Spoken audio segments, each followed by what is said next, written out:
Сейчас еще. А сейчас Хевин менен Тимур Ямалов! Виктория Тыркызы һәм Тимур Ямалов! Уфалап келгәс, сразу состав толкмады, Арсен не смог сразу приехать.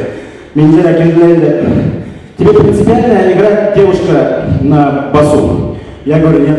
Она говорит, а тебе принципиально, что она вообще не может играть на басу, не умеет еще играть? Я говорю, нет. Ну глаза горят. Буквально за 2-3 дня, короче, научилась с первого аккорда. А, нельзя, сейчас не будет. Она режиссер. Волнуется.